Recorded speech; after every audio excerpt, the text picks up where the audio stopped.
TJ in Mississippi. TJ, you're talking to Eric and Jamie. How's it going? Hey, Eric. Hey, Jamie. Love the show. Thanks for doing all this, guys. Oh. Thanks. Like and subscribe. Sorry. I have done. Yeah, TJ's I'll get awesome. Right to You it. like him. So I was raised in a Catholic family. Sorry to hear that. Indoctrinated early on. Yeah, right. I was pretty well indoctrinated. I had this feeling that I thought was God, that I would get this profound sense of shame and smallness in the presence of any kind of church, even the most humble. And, nobody does guilt quite like the Catholics do. And I actually toured London and Paris and points in between, going to a bunch of old churches and a bunch of the old abbeys and, buildings where you could just smell the history. If you wonder what history smells like, it smells like lemon oil and beeswax. And then when I was 16, TJ? I was incarcerated. TJ? Hello? Hey. Mm-hmm. I appreciate you. Hey, can you hear me? Yes, I can. I appreciate you. We're getting toward the end of the show. Let's try and zero in on what your question is. All right, here we go. Okay. When I was 16, I was arrested and convicted for a crime I didn't commit. They sent me to one of those military boot camp style kiddie prisons that has since been shut down because of all the abuse. I'm going to put a link in the chat. All right. If you want to take a look at that. So what I have is I was about halfway through my bid and went to church every Sunday there on the at the prison, and I went in one day and I didn't feel that feeling. I didn't feel what I thought was the presence of God. And it was at that point that I realized that either he had abandoned me or he just didn't exist at all. So now I'm an adult. This was 30 years ago. I get into arguments with theists who I ask them all the same question: where was God while I was being subjected to state-sponsored torture? And they all say the same thing: oh, he was in the midst. Oh, he had you the whole time. And I can assure you that I don't feel like anybody had me the whole time while I was in there. So my question is, how can I argue against theists who want to just quote Bible passages as like that's supposed to be some kind of a explanation for why I don't feel like I was protected? Sure. So does that make sense? Yeah. It's my advice would be change the script. The street epistemology is probably the best approach there. Well, first off, TJ, I'm so sorry you had to deal with that. And I hope that if you're comfortable to talk about it, talking about it helps us make sure that we can build a world where that won't happen in the future. So there's number one. Everybody else, if they've got a problem with it, can fuck off, because that is a wonderful cause that I think is incredibly important.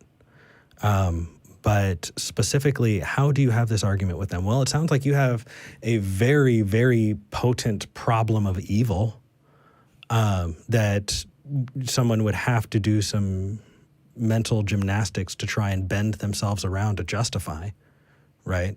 I know we've talked about that. We had someone call in who said, if you were in a car accident in the middle of nowhere, are you saying you wouldn't pray to a God? And I'd say, my response was, your God put me there.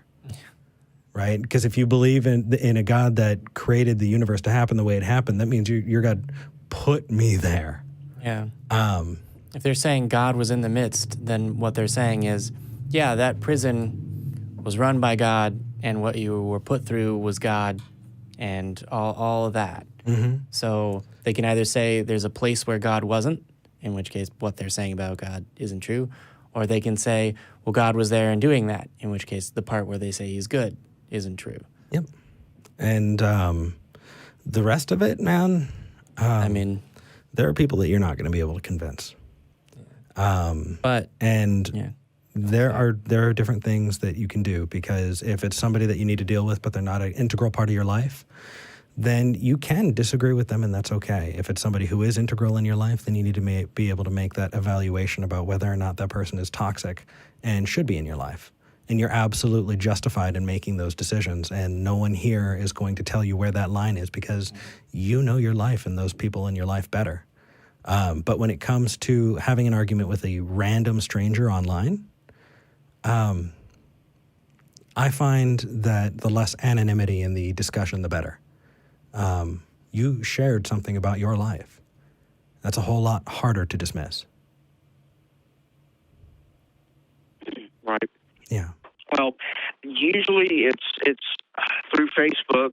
I've reconnected with friends from high school, and a surprising number of them are theists, specifically Christians, and they get down on me for not believing, and I tell them all, I make you the same deal. If you can answer this one question, I'll convert right now.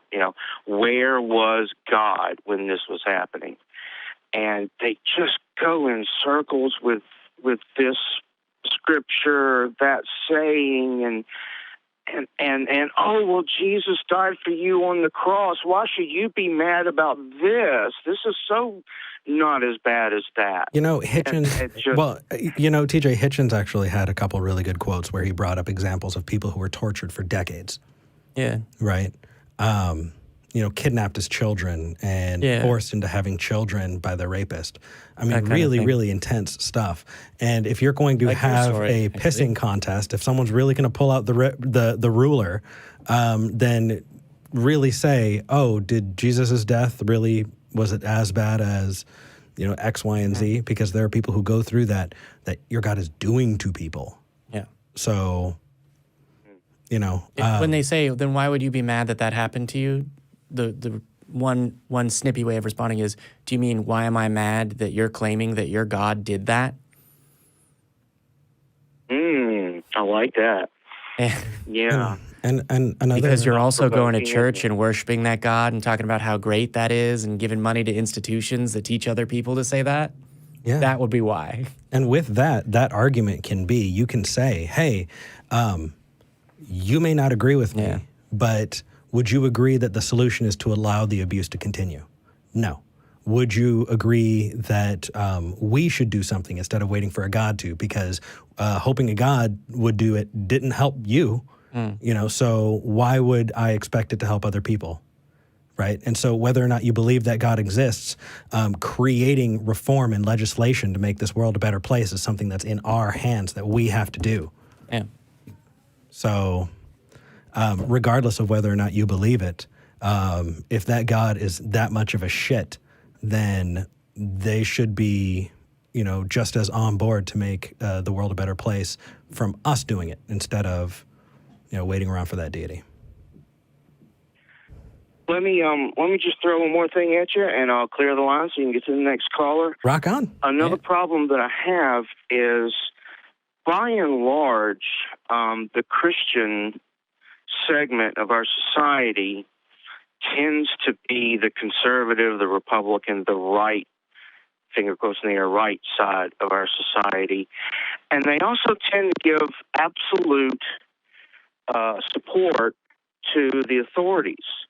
And they look at my story and they, oh, you're making that up. Oh, we don't treat kids like that in this country. Oh, and my favorite, oh, well, if you got yourself locked up, you must have deserved it. Yeah. I can't tell you the contempt and hatred that engenders in me for them to say shit like that.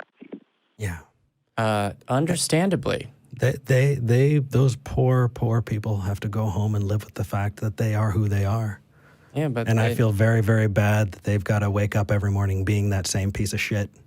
Yeah. And I hope that they can someday recognize it. But that doesn't mean that you should have to deal with it for a second. And it doesn't mean that you need to be okay with it. Yeah.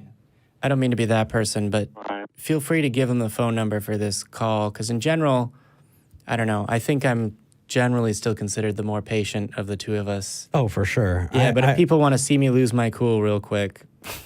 Have them There's your justify fucking recipe. rape and abuse because they deserved it. Because I would also love to talk about that person about, Christian persecution. So really anyone that has anything bad to them deserves it. Or even just cut that, go straight Godwin. So really, the Jewish people that were locked up, you gonna address that getting locked up as well? But in any case, TJ, it's good that you felt that you needed to bring up the, I can't tell you the hate that engenders in me, because to me that says it's not a feeling that you like. And that, to me, says you are more of a humanist and, in that regard, a kind and caring person than the people that are saying this shit to you. Hopefully we can inspire more people to be like you, agree. TJ. Yeah. Yeah, people at home, be like TJ. My wife says I want to protect the world because I know what it's like to be bullied by absolute authority, and I intercede quite frequently at great personal risk when I see that in public, like a guy beating up his girlfriend in the parking lot or something. And I know that's dangerous, but it's just conscious thought goes out the window. I'm just completely on automatic, and I attribute that to my experiences in the kiddie prison. Yeah. Well, and that can actually get expanded out to something that I think we can all learn something from, and that is see something, say something. If you see abuse going on, if you see shitty stuff going on, it might make you uncomfortable to call somebody out on their bullshit, but that can make it a safer place for everyone else. And so it should be done. Yeah. Or at very least, see something, say something to the proper authorities. Mm-hmm. Yeah, you don't have to say it to the person. Let somebody who can do something about it know. We've got 911. These are things. Here at the ACA, we've got Jamie. We've had creepers walk in and start to be creeping. And Jamie walks up and goes, "You can get the hell out of here." And they go. And that's why it is a safer place. And that's why we're freaking proud to be here. Yeah.